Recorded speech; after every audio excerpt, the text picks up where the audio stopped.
Gracias, Ashley. Esta creo que ya la habíamos visto, ¿verdad? La definición de sociedad. Ya, licenciado. Sí. Miren, yo lo que me recuerdo es que yo estaba haciendo alguna explicación. Vamos a ver, por aquí tengo apuntado. Sí, sobre algunas cualidades de la sociedad. Toda sociedad, les decía, que tiene como cualidades factores de herencia, aspectos que tienen que ver con el conocimiento, con técnicas científicas, religiosas, sistemas éticos, perdón, no étnicos, éticos, sistema metafísico y formas de expresión artística. Y de esto último les ponía como ejemplo el hecho de que hubiera eh, identidad nuestra sobre algunos colores, sobre algunas de las características comunes que tenemos como sociedad. En ese sentido, ustedes pueden darse cuenta que nosotros como guatemaltecos y guatemaltecas tenemos ciertas características que nos hacen únicos, incluso entre los latinoamericanos. Pero además, como latinoamericanos, tenemos también una cierta identidad, tenemos una cierta cultura y ciertos rasgos artísticos. En el ámbito latinoamericano se han desarrollado en el tema musical ritmos especiales, la salsa, el merengue, la bachata, la rumba, etcétera, ¿verdad? Y en el tema literario también América Latina ha aportado una gran cantidad de premios Nobel de literatura. Ese realismo mágico latinoamericano es único. Aunque hay que reconocer que algunos escritores como Salman Rushdie lo tienen también muy introyectado. Para quienes no hayan leído Los hijos de la medianoche de Salman Rushdie, se lo recomiendo. Y es que ahorita está de moda Salman Rushdie, porque se recuerdan que hace unos pocos días sufrió un ataque de parte de alguien que puede ser un fanático del Islam, ¿verdad? Esto ocurrió en un pueblo cerca de Nueva York. Podría señalar más aspectos que nos caracterizan como latinoamericanos, pero además dentro de América Latina, como les digo, tenemos nuestras propias características. Así que por favor, después de esta breve introducción y además continuidad de lo último que había estado explicando la vez pasada en la última clase, por favor, ¿me puede cambiar, Ashley?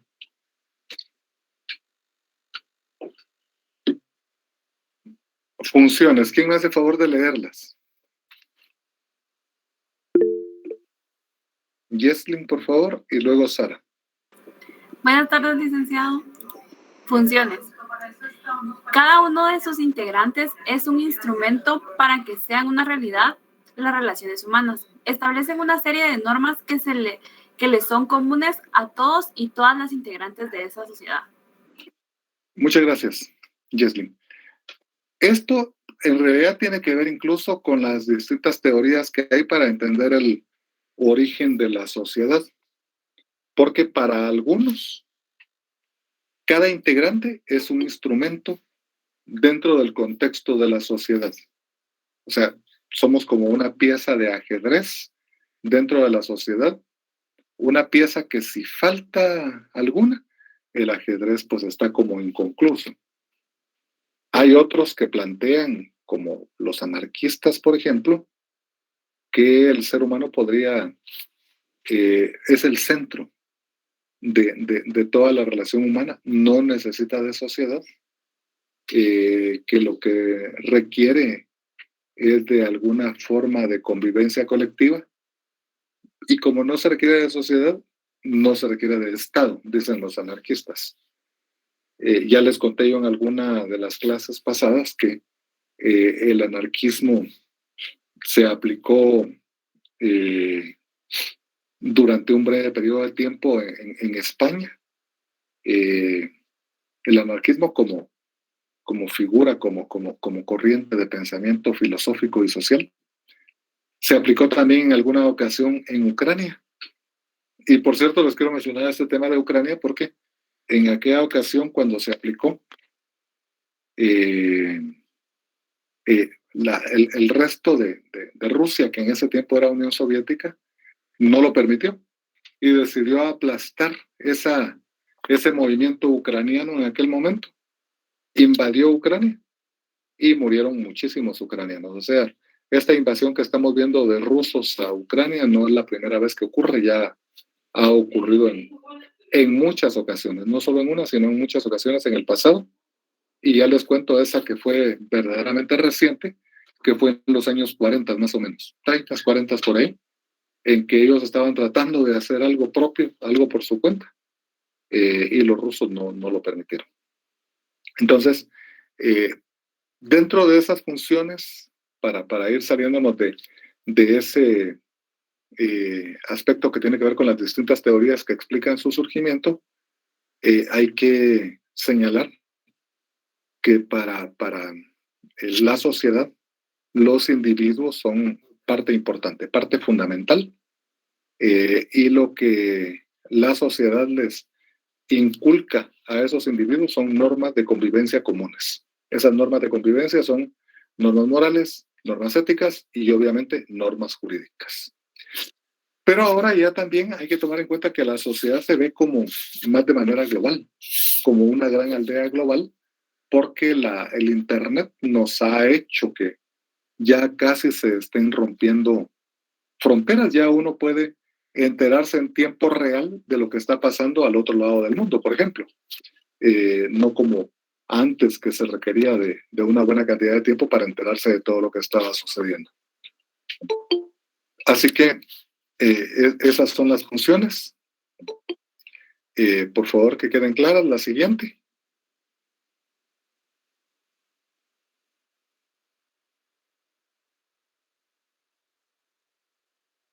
Las características de la sociedad. Ahora que me la lea Sara, por favor. Con mucho gusto, licenciado. Características de la sociedad.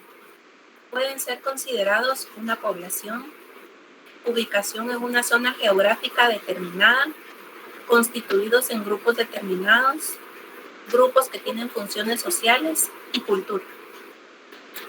Gracias, Sara. Creo que las características de la sociedad van más allá incluso de la nación o del Estado. Porque dentro de un territorio se pueden dar ciertas características como las que se están señalando ahí. Por ejemplo, dentro de un Estado se forman conglomerados sociales que tienen algún tipo de identidad en común. Por ejemplo, fíjense que hay que reconocer que el chiquimulteco, no sé cuántos chiquimultecos habrán entre ustedes, pero el chiquimulteco o chiquimulteca tiene características comunes diferentes a las del marquense, por ejemplo, o del huehueteco. Chiquimulteco o zacapaneco o jutiapaneco, oriental en general, pero tiene características que son diferentes. Y para ir entendiendo a la sociedad, cuando a veces se dan ese tipo de interrelaciones entre un grupo que tiene ciertas características y otro que tiene diferentes, hay que, por ejemplo, entender o conocer cómo funciona el departamento del Petén. En el departamento del Petén, hace unos 50 años, por ejemplo, ese departamento estaba casi totalmente deshabitado. No sé si habrá alguien aquí entre ustedes del Petén, no me extrañaría que sí haya, pero ese departamento estaba totalmente deshabitado y se produjo una migración masiva de chiquimultecos y de quechíes. Los quechíes fundamentalmente desde el departamento de Alta Verapaz. Y la convivencia de quechíes y chiquimultecos ha sido pues exitosa en todo sentido.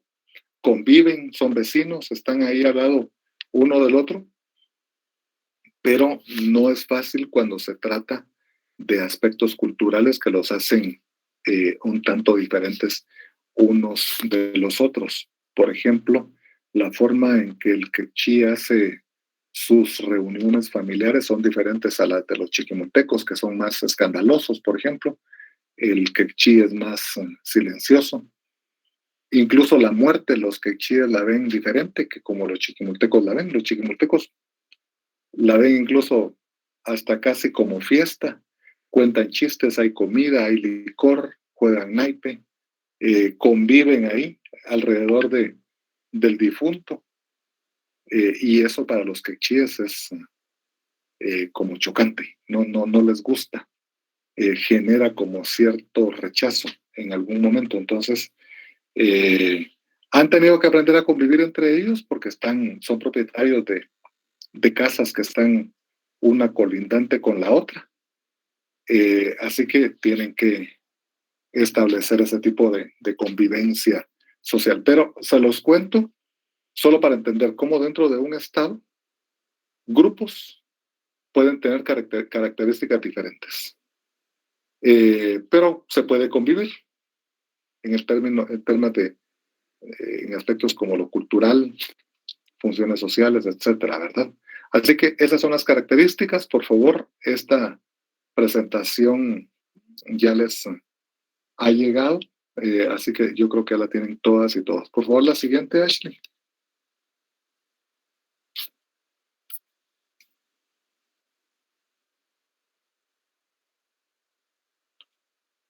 ¿Quién me lee la estructura social, teorías y tendencias actuales? Amanda. Y después, Adela.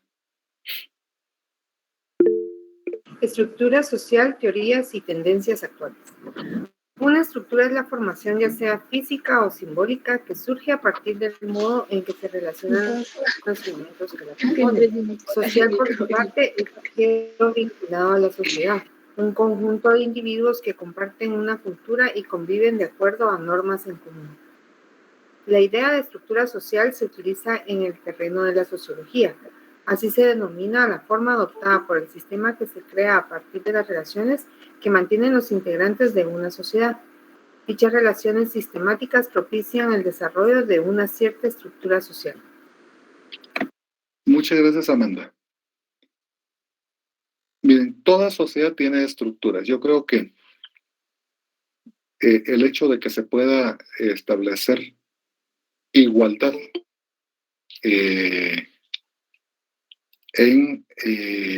dentro de una sociedad es sumamente complicado. De hecho, el anarquismo, quiero decirles que fue quien planteó que podría haber igualdad en todo sentido. Yo no sé si ustedes saben, pero en algún momento hubo algún tipo de revolución, por lo menos una, tal vez dos. Una en China, que fue un proceso dentro de la revolución. La revolución china fue el 1 de octubre de 1949. Y unos 16 años más tarde, dentro de esa revolución china, se impulsó algo que le llamaron la revolución cultural. Pero hubo otra revolución que tuvo como objetivo central hacer lo que los chinos estaban haciendo dentro de la revolución cultural. Y era llevar a la sociedad, fue la revolución que se produjo en Camboya. Y lo que buscaban ellos era llevar a la sociedad camboyana a cero. O sea, eliminar todo tipo de conocimiento, de intelectualidad, todo tipo de criterios y opiniones políticas, absolutamente todo, y llevar a la sociedad a un punto muerto, a un punto cero, para empezar a construir desde ahí una sociedad diferente, que no tuviera clases, que fuera totalmente igual, que no tuviera algún tipo de estructura. Pero ¿cómo fue que esa guerrilla camboyana decidió hacer eso con sangre, con violencia. Y lo que hicieron ellos fue capturar a toda aquella persona que tuviera algún tipo de conocimiento académico, por básico que fuera, hasta el más complicado, llevarlos a campos de concentración y paulatinamente irlos matando. Deben haber matado a entre 1 y 2 millones de seres humanos a finales de los años 70. Fue una cosa verdaderamente sanguinaria esa guerrilla que hubo ahí. Se llamaba Khmer Rouge, Khmers rojos. Los Khmers son un grupo étnico, un grupo que ha vivido ahí en Camboya durante siglos. Entonces ellos adoptaron el nombre de Khmer Rouge, Khmer rojos, porque eran de francófonos ellos, entonces usaban esa palabra para ello.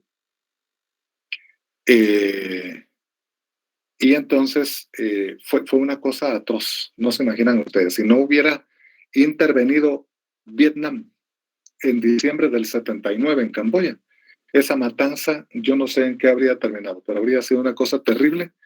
El ejército de Vietnam, el Vietcong, que había ganado ya la guerra a Estados Unidos 2 años antes, en el 77. En el 79 decidió ingresar a Camboya para parar ese derramamiento de sangre tan terrible que estaba ocurriendo ahí. Y ahí Freddy menciona el libro rojo. El libro rojo, Freddy, fue con la Revolución Cultural. La Revolución Cultural se prolongó durante 10 años. Estuvo involucrado Mao, dirigía a jóvenes de 17 a 25 años más o menos, y ellos tenían casi que la facultad de matar a cualquiera, para tratar decían ellos, de depurar esa revolución. Entonces fue una cosa penosa y terrible lo que ocurrió ahí. Pero entonces, aunque yo quiero llevar esto en el sentido de que aunque uno quiera, a través de cualquier mecanismo, llevar una sociedad a una igualdad, a la fuerza, es imposible.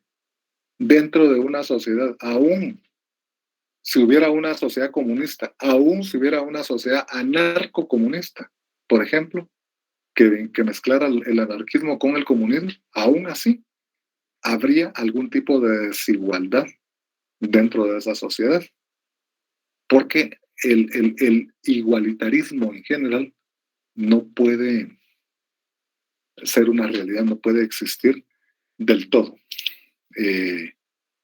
Así que eso es parte de este componente que se tiene que entender, ¿verdad? Y no es que el derecho busque propiciar o mantener esas diferencias sociales, porque lo que el derecho sí debiera hacer en algún momento es tratar de que, aunque haya diferencias, esas diferencias no sean tan grandes, tan abismales como las que tenemos en Guatemala, por ejemplo. Yo ya les expliqué en alguna de las clases que una de las sociedades más desiguales que hay en el planeta es la guatemalteca. Hay una medición que es la de Gini, y esta medición lo que indica es la desigualdad que hay entre el grupo menos favorecido y el más favorecido. Y en esta medición se indica que Guatemala es de los países más desiguales, más inequitativos, y en donde hay muy pocos que son ricos y muchos que son demasiado pobres. Así que, por favor, la siguiente.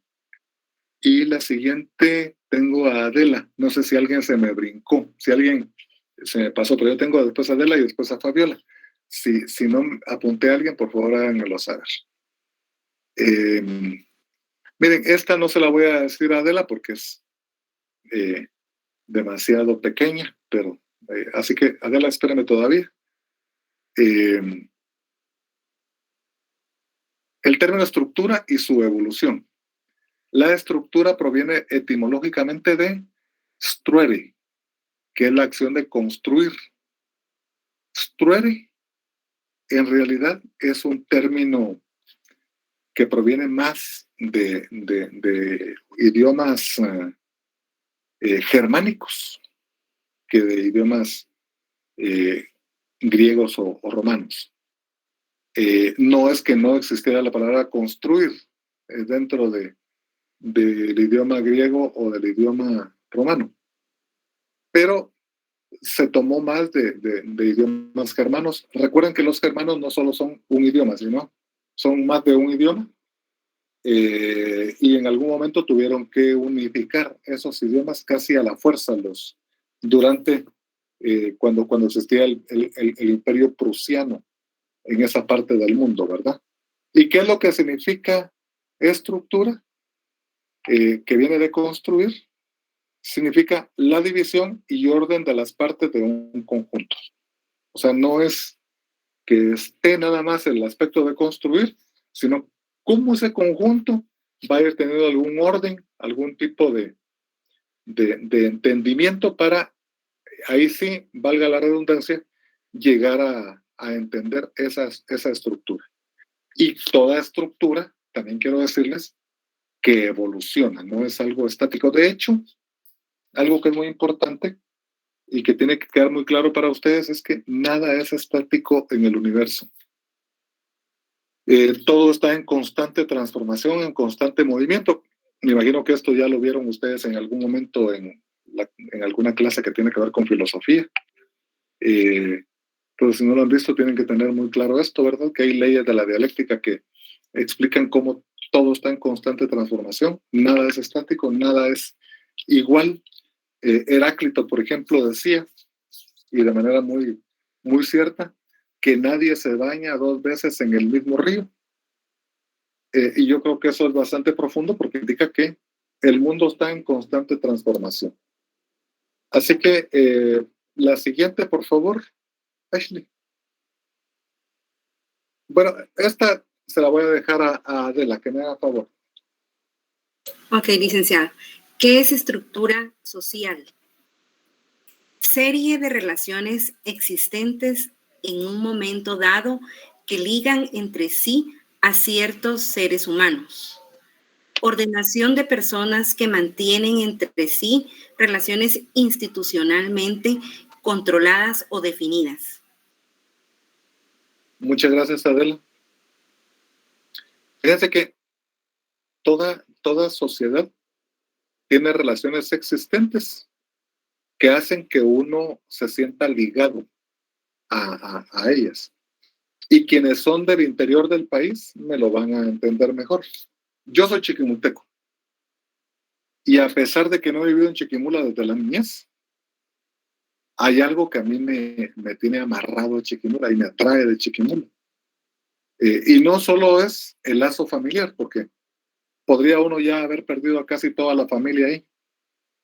Pero en el caso de quienes vivimos aquí en la ciudad de Guatemala, con respecto al lugar en donde nacimos, no hay una explicación tan profunda como para quienes han tenido que salir del país. Quienes viven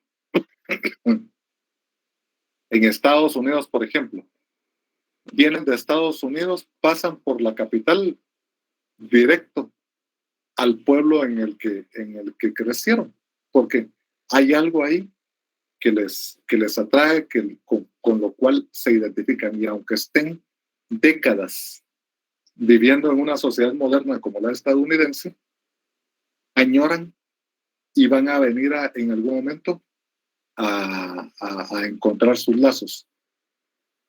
Quiero contarles, por ejemplo, cómo se da esa identidad.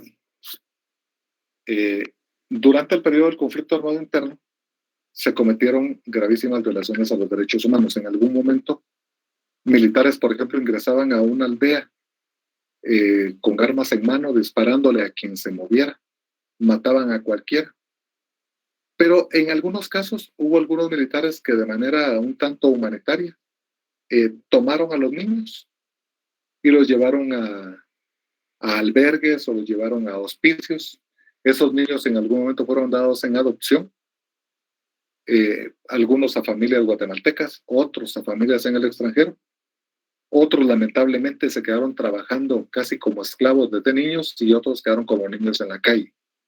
Incluso algunos de esos niños pudieron haber sido el germen de las conocidas como maras en la actualidad.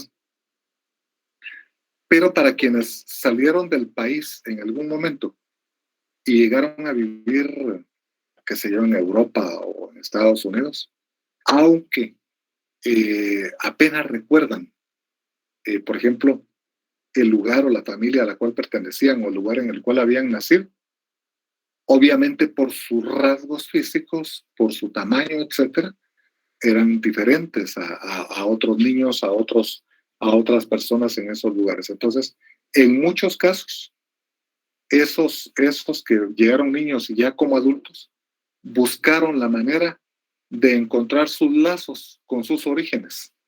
Y eso lo que demuestra es que la identidad es un derecho humano contemplado por la Declaración Universal de los Derechos Humanos y la Convención Americana de Derechos Humanos.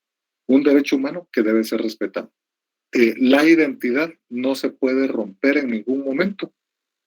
¿Por qué?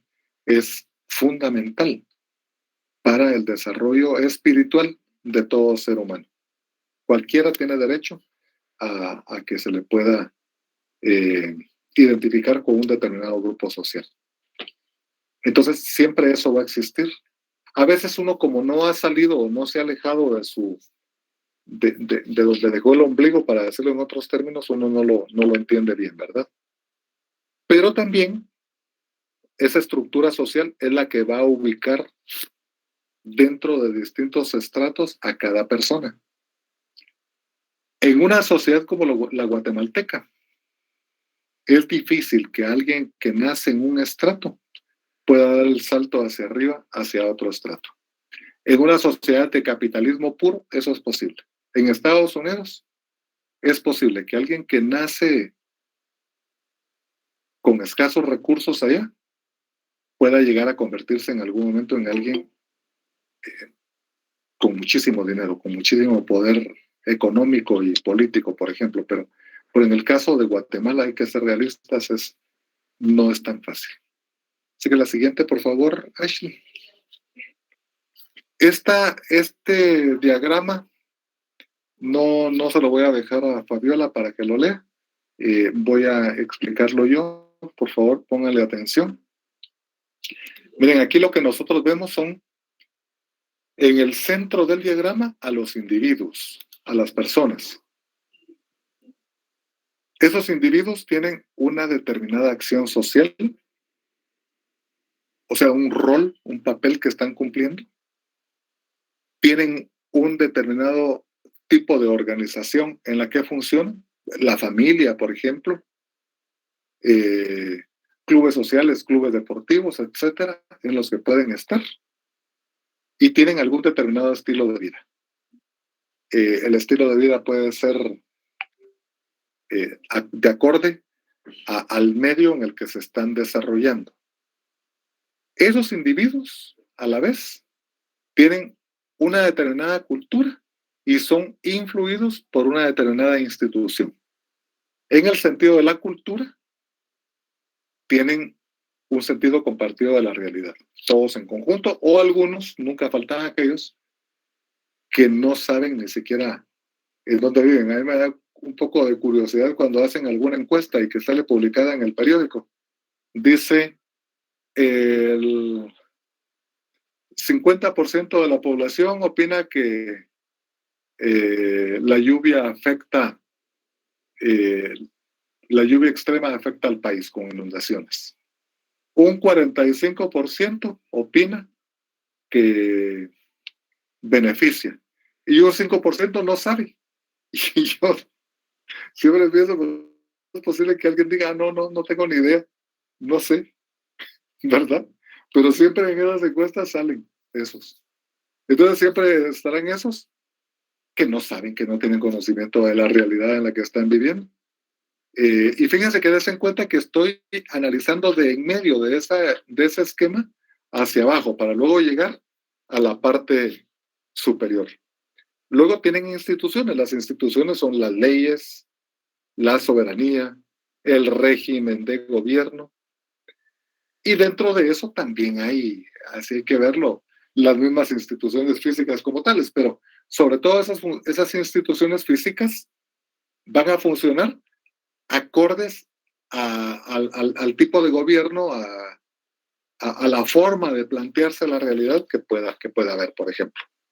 Así que el individuo, influyendo e influenciado por instituciones y haciendo lo mismo también con la cultura, influyendo y siendo influenciado, van a ejercer una influencia y van a determinar cómo es que será esa estructura social. Una sociedad o con individuos, por ejemplo, a los que no les gusta la lectura, ¿cómo será esa estructura social? Pues será un poco inculta. Una sociedad, perdón, individuos a los que les gusta la lectura, esa estructura social será muy conocedora de todas esas normas. Y se los digo porque no hace mucho vi en alguna de las redes sociales que hacen una comparación entre cuáles son los países en los que se leen más libros por año. Ni siquiera aparecía Guatemala, ni siquiera, fíjense. Y Estados Unidos, a quienes uno acusa y señala a veces de ser un poco incultos, resulta que son los que leen como 20 libros por año, o 10 libros, no sé, pero un montón de libros por año per cápita, por cabeza, ¿verdad? Y nosotros per cápita, yo creo, no sé si llegaremos a 1, pero por ahí debemos estar. Pero se los pongo como ejemplo en el sentido de cómo somos, de cómo se incide desde esa base hasta arriba. Es algo que ustedes tienen que haber visto en alguna otra clase, que es la formación económica social, que es la base y la superestructura. Algo así como se entiende este esquema, que es mucho más simple, porque también en la formación económico-social, la cultura y las instituciones están también en la superestructura. Pero muy bien, entonces vamos a ver la siguiente, por favor, Ashley. Y por favor, no olviden, si quieren ampliar, si quieren que yo amplíe o que me detenga un poco más en algún punto, me dicen. Esto sí que lo lea Fabiola y solo voy a conectar la computadora, que está a punto de quedarse sin batería. Y Fabiola, por favor. Individuos, organización social. Es un sistema incierto en otro más grande que es denominado sociedad. Organización. Está constituida por un grupo de individuos que unen sus acciones para alcanzar determinados objetivos. Cada una de las partes, individuos, deben cumplir un determinado rol.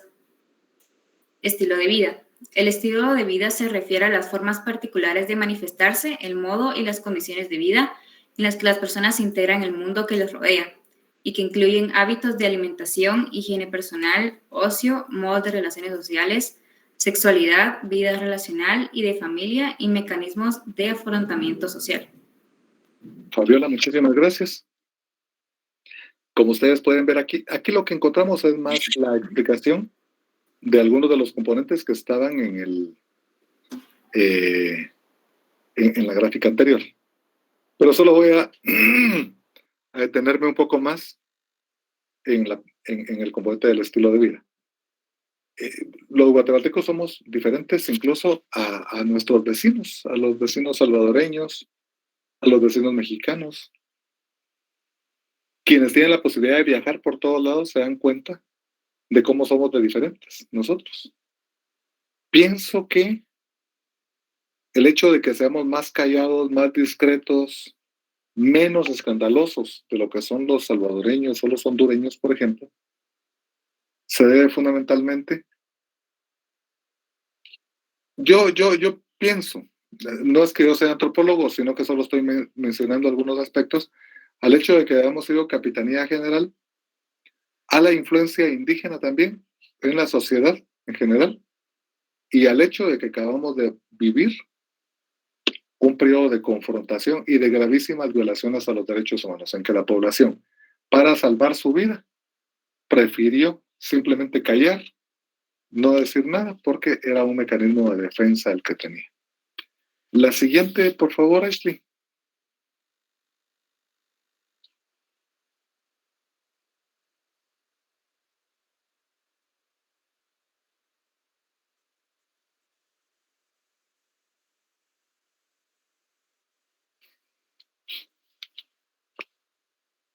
Tal vez ya Ashley la cambió.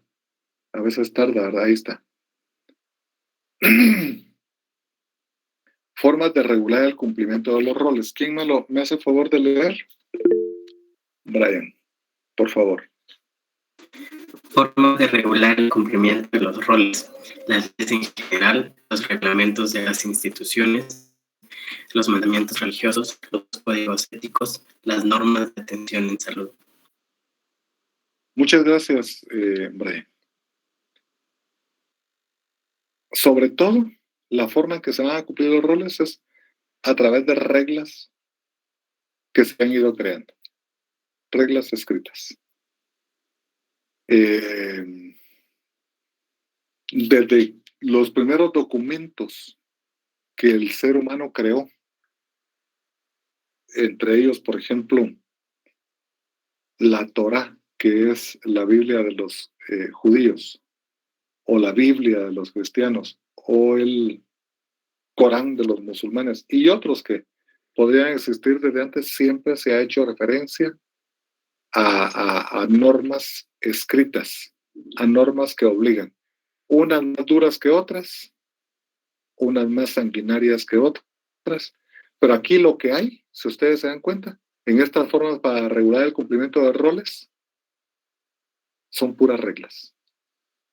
Y lo que están haciendo aquí con estas formas de regular el cumplimiento de roles no es hablar en sí de, por ejemplo, castas, o que si uno pertenece a un determinado estrato, uno ahí debe mantenerse, sino que ya hay como preestablecido cómo es que se debe cumplir. Por ejemplo, para los abogados,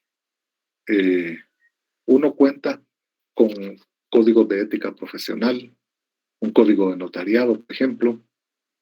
El mismo colegio de abogados establece algún tipo de reglamento de cómo se debe actuar. Y por si algún abogado, y esto para que ustedes lo tengan presente, si algún abogado se sale de ese esquema, dentro del colegio de abogados hay un tribunal de honor también. Y ustedes pueden pensar, bueno, pero ¿y qué? Si me llevan al tribunal de honor, ¿qué pueden hacer? Los pueden inhabilitar y ya no van a poder trabajar. Así que tienen que cuidarse mucho de no ofender a compañeros, de no agredir a nadie, a ningún juez, etc. Yo creo que ustedes no se recordarán por la edad que tienen, pero algún abogado en alguna ocasión, incluso frente a medios de comunicación, ha agredido a jueces. En algún caso, alguno de esos abogados ha sido llevado al Tribunal de Honor del colegio, y aunque sea un corto periodo de tiempo, pero lo han inhabilitado. Y no solo lo inhabilitan para que en algún momento cumpla con su trabajo como abogado, sino que eventualmente, 5, 10 o 20 años más tarde, va a optar algún cargo de elección y nunca faltará quien vaya a ver el archivo ahí de casos del Tribunal de Honor, y va a salir así: miren lo que encontré, con un documento ahí de aquel que hace 10 o 20 años cometió algún tipo de desliz en ese sentido. Así que yo les aconsejo a ustedes que de ahorita que son estudiantes traten de llevar una vida impecable para evitar eso. Pero sobre los códigos éticos para los abogados es un claro ejemplo de cómo hay un código de ética profesional, ¿verdad? Para abogados. Ahí ven ustedes entonces las distintas formas de regular roles, pero también hay otras leyes que no son escritas. Y son todas aquellas normas que se heredan de la familia. Desde el decir buenos días, buenas tardes, buen provecho, el cederle el lugar a una dama, por ejemplo, cuando uno va en transporte público, o está uno en una sala de espera y entra una dama, pues hay que cederle el lugar, etcétera. Entonces, todo eso tiene que ver con esas normas no escritas, pero que tienen que estar como parte de toda persona. La siguiente, por favor, Ashley. ¿Quién me hace el favor de leerme? Amanda. Materialismo histórico, su importancia. La información que se colocará en las siguientes dispositivas ha sido extraída, y hay una dirección ahí. Amanda, Dice, ¿no podría dar un poquito más fuerte? Yo no le oigo, no sé si los demás compañeros. ¿Ahora me escuchan, licenciado? Ok. ¿Puede leer otra vez, por favor? Sí, claro. Materialismo histórico, su importancia. La información que se colocará en las siguientes diapositivas ha sido extraída de economipedia.com. El materialismo histórico es la concepción materialista de la historia. Este término fue acuñado por Gregory Plejánov, marxista, que aludía al marco conceptual que identificaba a Marx y estudiaba junto a Engels, tratando de comprender la historia humana. Muchas gracias, Amanda. Ahora quiero que, antes de continuar, si me dicen, por favor, ¿quién ha escuchado el materialismo histórico? ¿Quién sabe algo sobre el materialismo histórico?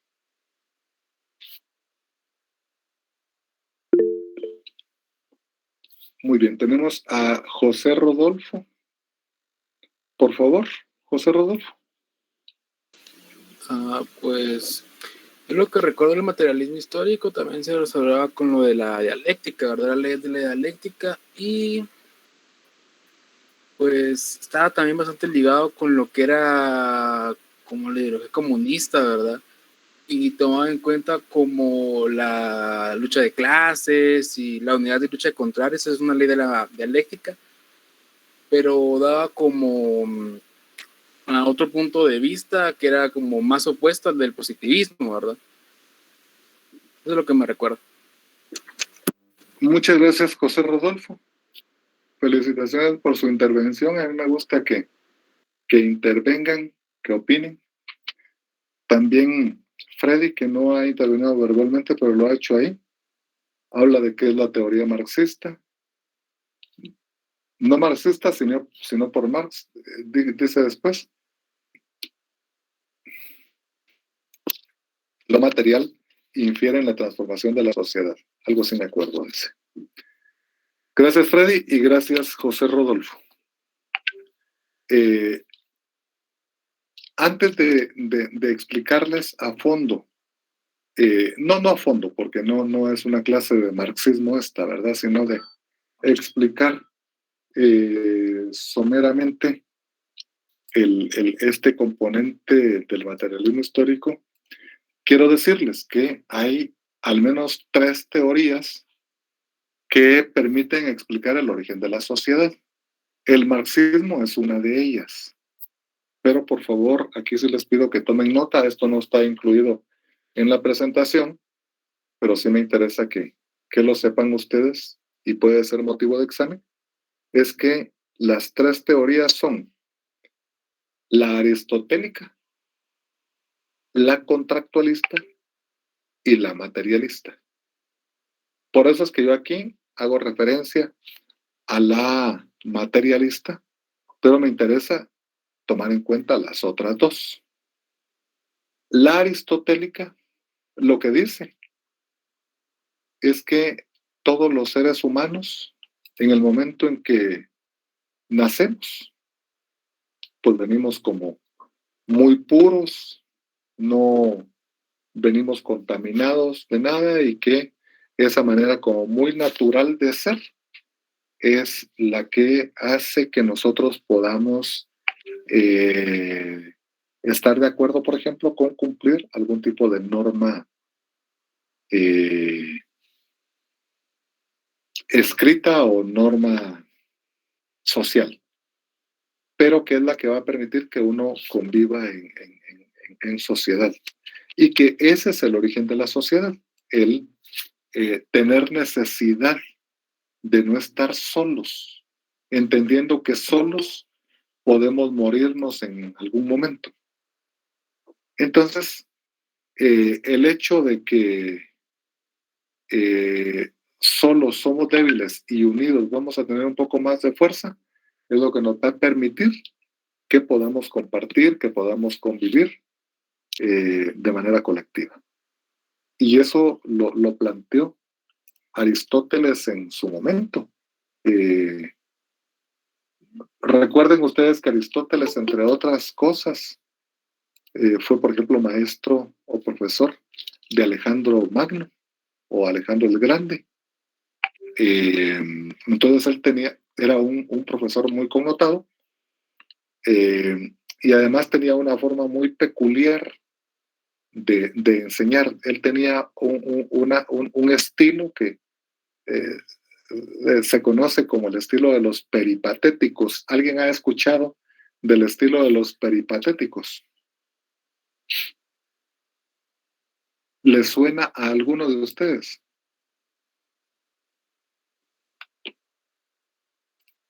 No.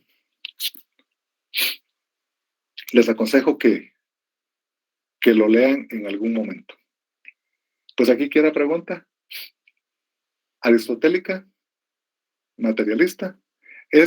No es aristólica, es aristotélica, por Aristóteles. Es aristotélica, contractualista y la materialista. Pues el estilo peripatético es este. A Aristóteles le gustaba cuando estaban todos los alumnos reunidos en el aula, les decía salgamos, y se iba a caminar a las calles de la Atenas de aquel momento, o se los llevaba a algún bosque o alguna montaña, y caminando y analizando lo que estaban viendo, en lo que estaban ahí involucrados, iban estudiando. El estilo peripatético todavía se sigue utilizando en la actualidad. En Europa se utiliza, pero obviamente entenderán ustedes que se tiene que tener a lo sumo una docena, o a lo mejor 2 de estudiantes, ¿verdad? Cuando ya hay así por cientos como aquí en la Universidad de San Carlos, es un poco más difícil usar el sistema peripatético.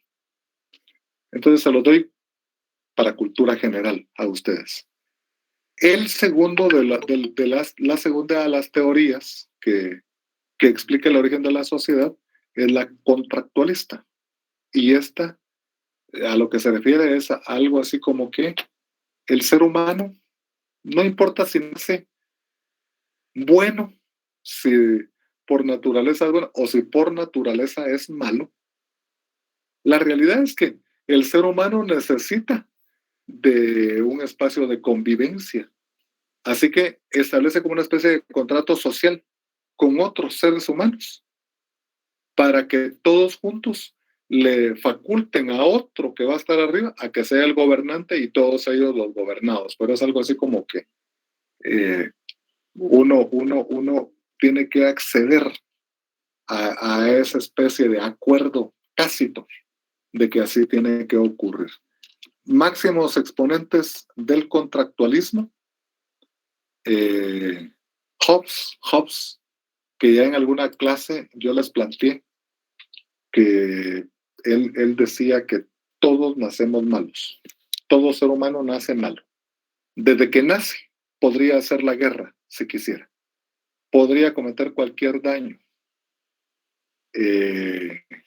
Luego está de Hobbes, está Rousseau, que dice totalmente lo contrario, que todos nacemos buenos. Y luego está también la de Locke. Locke lo que dice es que no importa si se nace bueno o malo, lo importante es que lleguemos a un acuerdo en que deleguemos en alguien el gobierno y que el resto sean los gobernados, ¿verdad? Que le demos la oportunidad a algunos de que sean más ricos que otros, etc.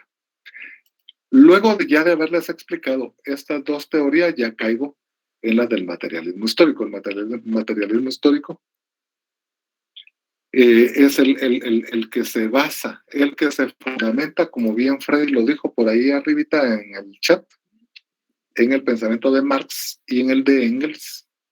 Bueno, Freddy mencionó a Marx, ¿verdad? Yo les agrego el de Federico Engels, pero no es que ellos hayan señalado que eso se llamaba materialismo histórico. No, fue ya, incluso después de que ellos habían muerto, que eso se denominó materialismo histórico.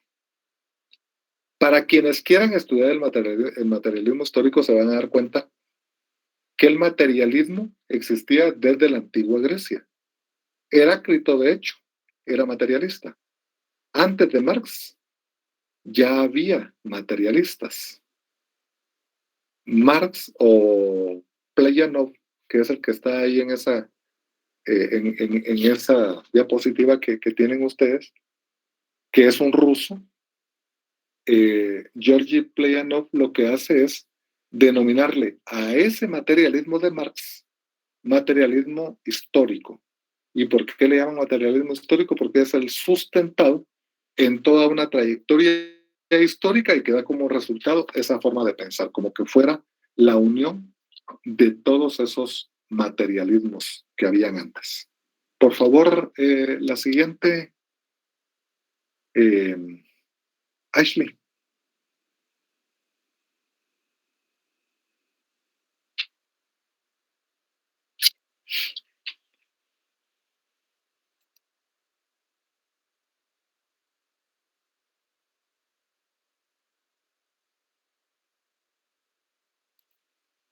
Muy bien. ¿Quién me la lee? Shirley, por favor. Se refiere a una doctrina que, de acuerdo con Marx y Engels, los cambios en el espíritu de la sociedad, teniendo en cuenta que se expresan en la superestructura, se derivan de las relaciones económicas de producción, y no al contrario, como definen otras doctrinas. Por tanto, el materialismo histórico trata de percibir aquellos cambios histórico-culturales que se producen debido a las condiciones materiales de la vida. ¿Quiere alguien ayudarme a tratar de entender esos dos párrafos que Shirley leyó?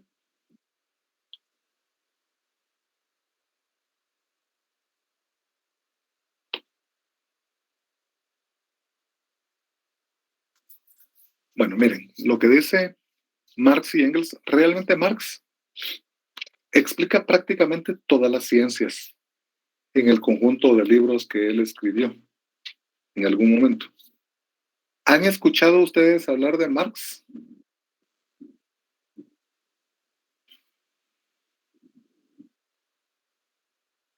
¿Nadie? Sí, licenciado. Sí, licenciado. Ajá. Gracias. Miren, Carlos Marx murió en 1873, o sea, todavía durante el siglo XIX. Él toda su vida era abogado, toda su vida la dedicó no a estudiar las ciencias jurídicas, sino a estudiar las ciencias económicas. Y él lo que intentó hacer fue explicar. Él no habló sobre cómo hacer algún tipo de cambio, sino hizo todo el esfuerzo por explicar ese sistema económico que estaba en ese momento desarrollándose, que era el capitalismo. Entonces lo que hizo Marx fue entender el capitalismo, pero hacer una comparación del capitalismo con los modos de producción previos, con el esclavismo y con el feudalismo, o con el feudalismo y el esclavismo, yendo hacia atrás. Marx entonces lo que hizo fue explicar de cómo, por ejemplo, el señor feudal tenía tierra y los siervos de la gleba trabajaban esa tierra. El capitalista lo que hace es invertir su dinero en una fábrica y lo que hace es comprar la capacidad que tiene el operador de las máquinas de esa fábrica, comprar el tiempo, comprar esa capacidad y convertir esa experiencia de los seres humanos en dinero a través del uso de esas máquinas, porque las máquinas no pueden pensar por sí mismas, sino que son esas personas, esos obreros que están ahí trabajando. Ese planteamiento de Marx le gustó muchísimo a Engels. Engels era un empresario muy rico, millonario, ambos alemanes, por cierto, y Marx judío alemán. O sea, si Marx hubiera vivido unos años más tarde, Hitler seguramente lo habría matado también. Y Engels, que era un empresario muy exitoso en aquel momento, le gustó el planteamiento de Marx, escribió algunos de los libros junto con Marx, pero además fue el que se convirtió como en el mecenas, como el que financió todos esos libros y todos esos estudios de Marx. Marx se dedicó entonces más que a trabajar, a escribir y a estudiar y a escribir. Murió en Londres en 1873. Todavía Engels le sobrevivió un poco más de tiempo. Entonces lo que Marx hace es explicar todas las relaciones económicas y cómo la economía es la que va a definir cualquier tipo de superestructura. La economía es fundamental para Carlos Marx, y Carlos Marx, o Karl Marx, ¿verdad? Que era en alemán. Marx lo que plantea es de cómo el capitalismo va a llegar a un nivel de desarrollo tan alto que va a terminar por implosionar, o sea, va a explotar desde dentro, se va a destruir y va a dar lugar a otro modo de producción. Marx llega a esta conclusión porque estudió y analizó que igual ocurrió con el esclavismo y lo mismo ocurrió con el feudalismo. Entonces, ¿por qué con el capitalismo, con el capitalismo, ¿por qué no va a ocurrir lo mismo que ya pasó con otros dos modos de producción previos, verdad? Marx, quiero decirles, para quienes son muy admiradores de Marx, que veía a América Latina como muy atrasada. Él incluso era partidario en aquel momento de que Reino Unido o Estados Unidos invadiera América Latina para que nos sacara del atraso. A él le gustaba cómo era Estados Unidos en aquel momento. Así que ese era Marx y Engels, ¿verdad? José Rodolfo Flores Cepeda menciona el manifiesto del Partido Comunista, se llama el libro en realidad, José Rodolfo. Y quiero contarles así muy brevemente que ese libro, en realidad le hablaron a Marx para que lo escribiera. Y lo escribió como en 2 días, como en 48 horas nada más, el manifiesto del Partido Comunista. En París había habido una especie de revolución a la que se le denominó la Comuna de París, en 1848. Y Marx estaba en París en ese momento presenciando los cambios que se estaban produciendo y era como una especie de comunismo lo que estaba dándose ahí. Los grupos revolucionarios le hablaron que analizara lo que estaba pasando ahí y en 48 horas tuvo la capacidad de escribir ese libro que sigue siendo considerado como un libro genial para la humanidad, porque imagínense, lo escribió en 1848, pronto va a cumplir 200 años y la gente continúa leyendo el manifiesto del Partido Comunista como si hubiera sido escrito el día de hoy. Así que sí, si alguien no lo ha leído, yo les aconsejo que en algún momento de su vida lo lean. Es un libro muy bueno, realmente. Y es la explicación también de un proceso revolucionario y cómo se puede dar ese cambio. Ahora, si alguien quiere entender al capitalismo, no lean el manifiesto, lean Al Capital, El Capital. El Capital es el libro genial, pero ese sí es mucho más grande y a Marx le llevó algunos años escribir. Siguiente, por favor, Ashley.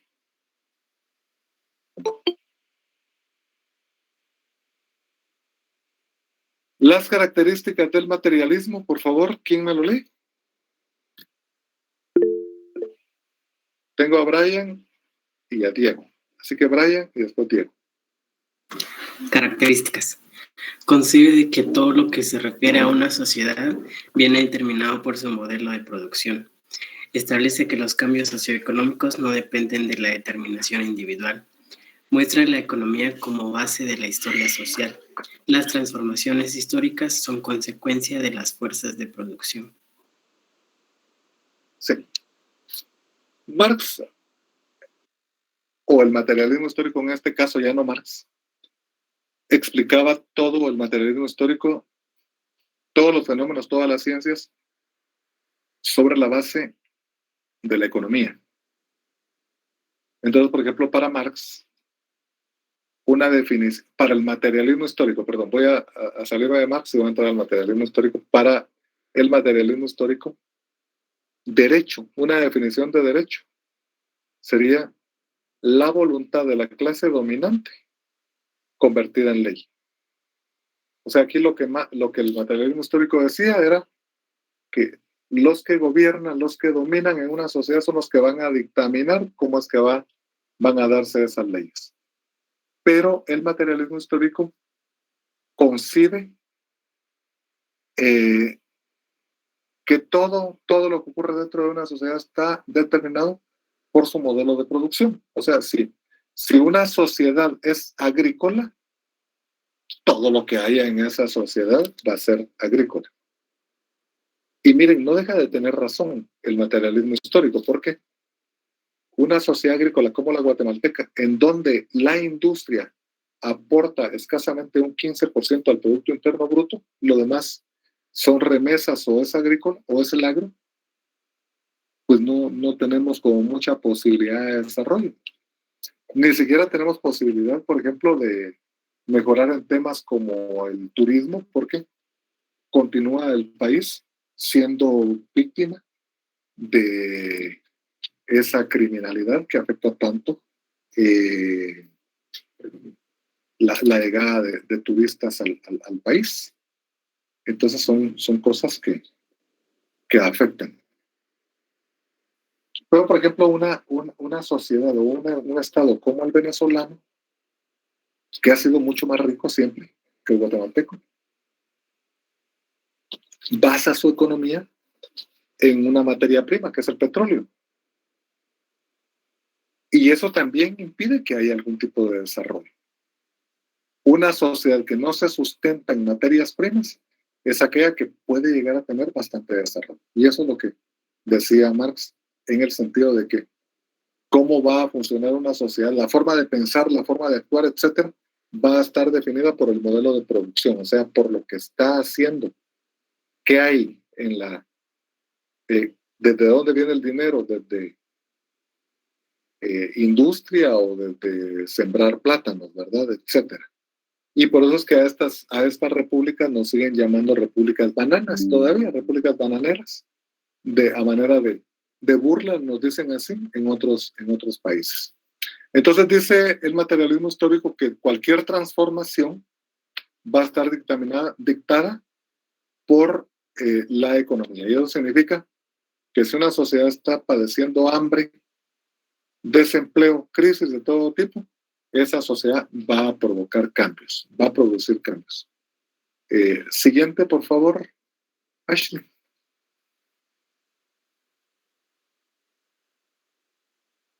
¿Cuáles son los elementos del materialismo histórico? ¿Quién me lo...? Diego, ¿verdad? Tengo a Diego ahora.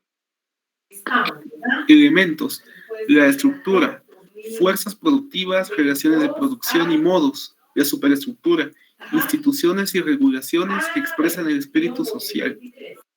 Gracias, Diego, muy amable. Aquí es donde está la formación económico-social. Yo quiero que ustedes me digan, ¿ya vieron en algún curso la formación económico-social? ¿O todavía no la han visto?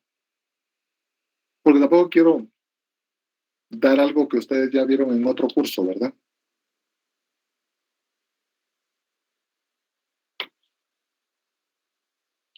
Shirley dice que no. Yo no sé si tengo en esta presentación suficientes elementos para la formación económico-social. Si no los tuviera, les prometo que en la siguiente clase, la del miércoles, vamos a profundizar un poco más en la formación económico-social, pero es crucial entender la formación económico-social para entender a la sociedad de cualquier estado, no solo la guatemalteca. Entonces, lo que dice el materialismo histórico es que toda sociedad tiene una superestructura que está aquí arriba y una estructura que está aquí abajo. ¿Qué es lo que vamos a encontrar en la superestructura aquí arriba de una sociedad? Lo que vamos a encontrar ahí son las fuerzas productivas, las relaciones de producción y los modos de producción. También ahí arriba, lo que se va a encontrar allá es lo militar, lo religioso, la forma de pensar, las ideologías y todo lo que va a dictar cómo es que va a influir esto en la estructura que es la que está ahí abajo. Miren, esto es algo así como una vivienda. La estructura son las columnas. Si una columna está bien hecha, con hierro de media, tiene zapatas, se le ha echado mucho cemento abajo, va a ser una vivienda que va a soportar cualquier terremoto, que va a soportar incluso un tipo de techo pesado, el que va a haber allá. ¿Quién es el pueblo? En ese símil, el pueblo son las columnas. Si tenemos nosotros un pueblo que está muy bien preparado académicamente, es un pueblo que va a poder trabajar no necesariamente nada más en lo agrícola, sino que en Microsoft o haciendo algún tipo de inventos o en una fábrica de automóviles. Entonces va a haber una superestructura fuerte, grande. Pero si tenemos una estructura que no es apta para ese tipo de labores, va a tener una superestructura menos fuerte, menos pesada. Pero ¿quién es quien va a dictar que esas columnas, esa estructura que está ahí sosteniendo la estructura, sean fuertes y sean preparadas? Lo va a dictar la superestructura.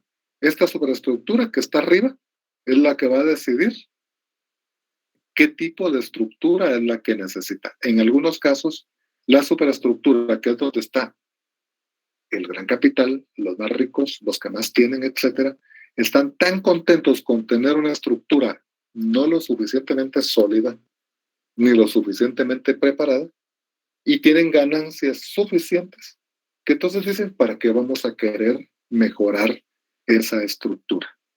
Mejor la dejamos ahí.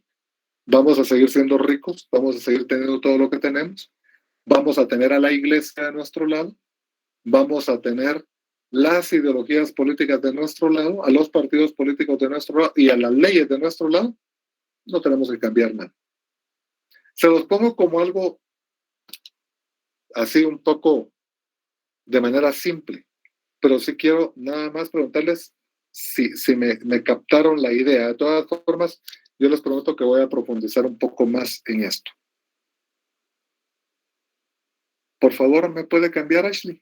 Aquí mismo creo que vamos a ver algo más de la formación económico-social, pero yo voy a preparar una presentación sobre eso, más profunda. Pero antes de continuar, ¿tienen alguna pregunta sobre la formación económico-social?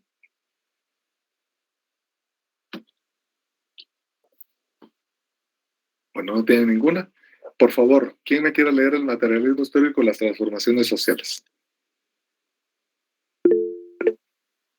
Amanda, por favor. Materialismo histórico y las transformaciones sociales. ¿Me escucha, licenciado? Perfectamente. Ok. Los cambios histórico-culturales que se producen en la historia ocurren debido a las condiciones materiales de la vida y la propia diferencia entre las clases.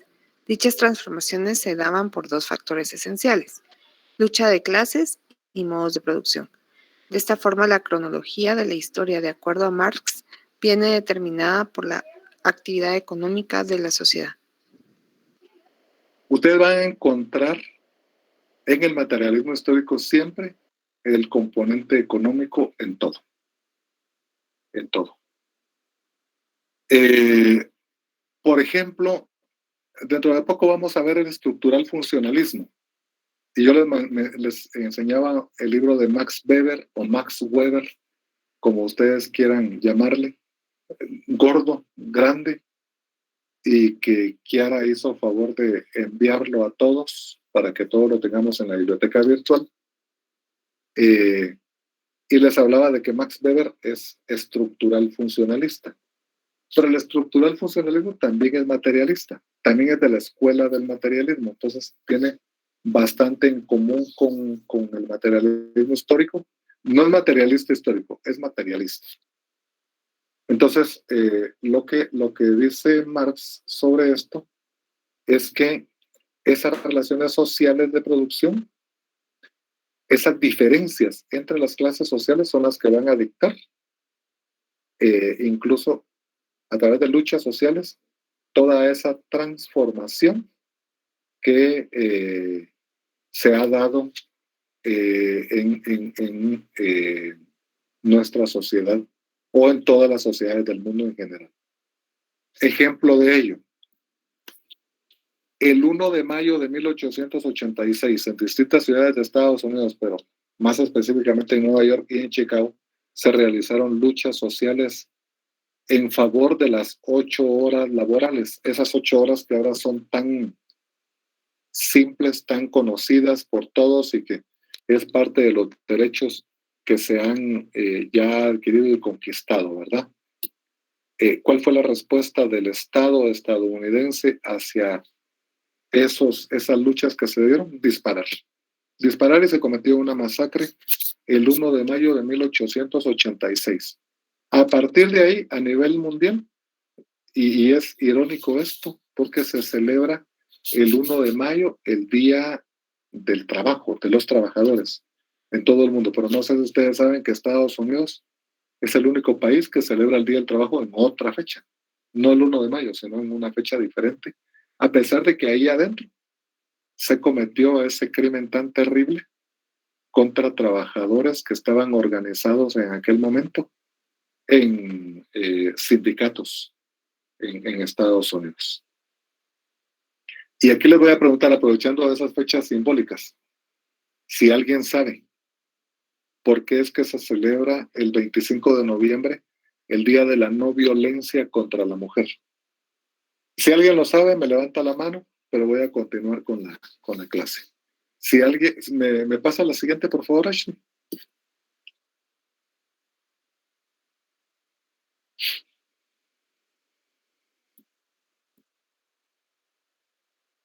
¿Quién me lo lee, por favor?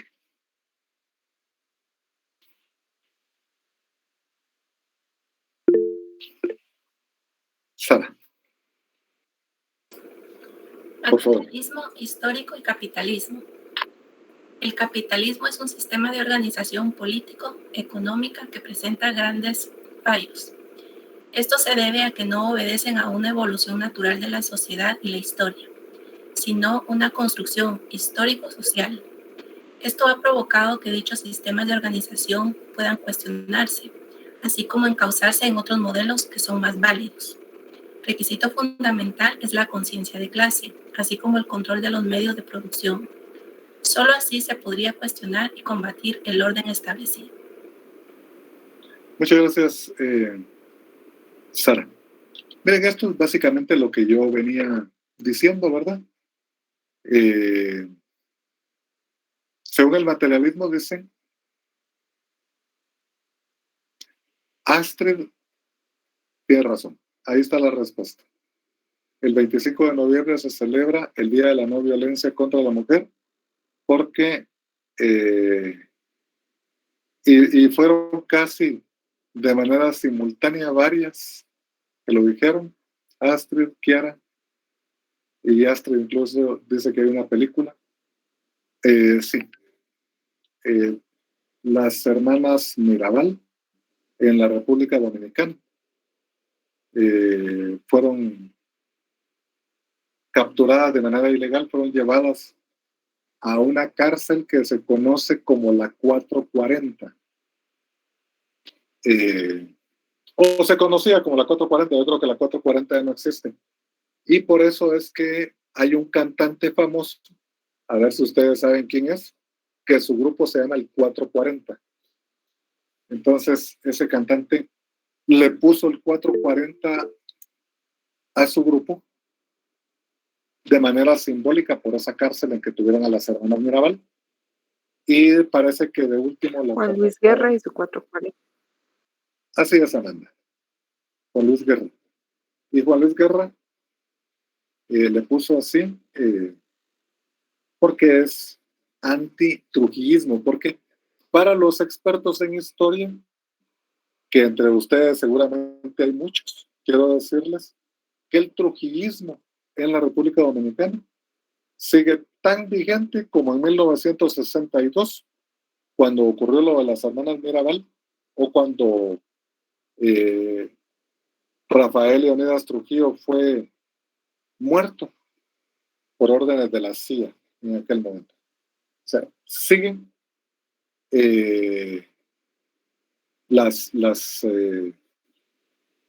el trujillismo fuerte, incluso son toda una corriente dentro de la dominicana.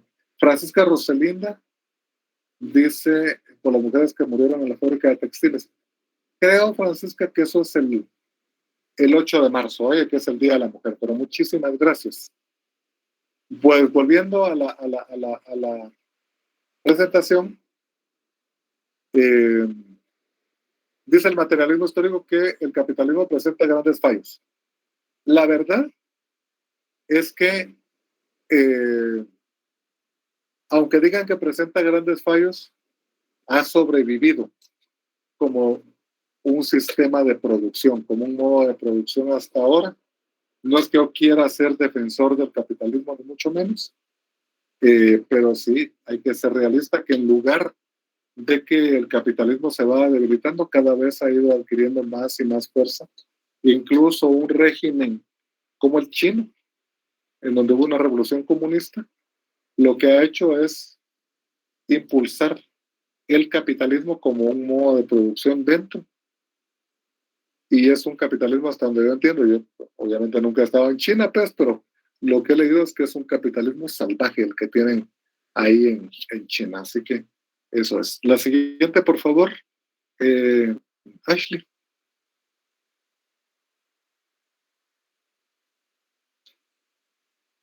Miren, aquí, con esta división entre el materialismo dialéctico, que ya alguien lo mencionó, y el histórico, vamos a ir concluyendo. ¿Quién me lo lee? Bueno, ya que levantaron la mano Amanda y Sara, vamos a darle con 2 diapositivas más. Amanda y después Sara. División entre materialismo dialéctico y materialismo histórico. El materialismo histórico y el materialismo dialéctico establecen una división que no ha sido capaz de establecerse, dada la continua oposición a la división establecida por los principales pensadores. León Trotsky considera que el materialismo dialéctico incluye, entre otros, el materialismo histórico, considerando que no debe haber identidad entre ambos materialismos. Pero se dan cuenta ustedes, Trotsky dice que el materialismo histórico está dentro del dialéctico, ¿verdad? O sea, el dialéctico incluye, entre otros, o sea, más también al histórico. Este conflicto teórico, ideológico, no tiene que ver absolutamente nada con Marx. Como les dije hace un rato, Marx no es el creador del concepto de materialismo histórico, mucho menos de esta discusión. Esta discusión además tiene que ver mucho con toda una serie de acciones políticas que se desarrollaron en la Unión Soviética luego del triunfo de la Revolución Rusa en 1917, puesto que León Trotsky fue el que dirigió a todos los revolucionarios para que triunfara esa revolución y luego dirigió a todo el Ejército Rojo y luego, según algunos, fue traicionado. Según otros, él simplemente se retiró. ¿Alguien ha oído de León Trotsky?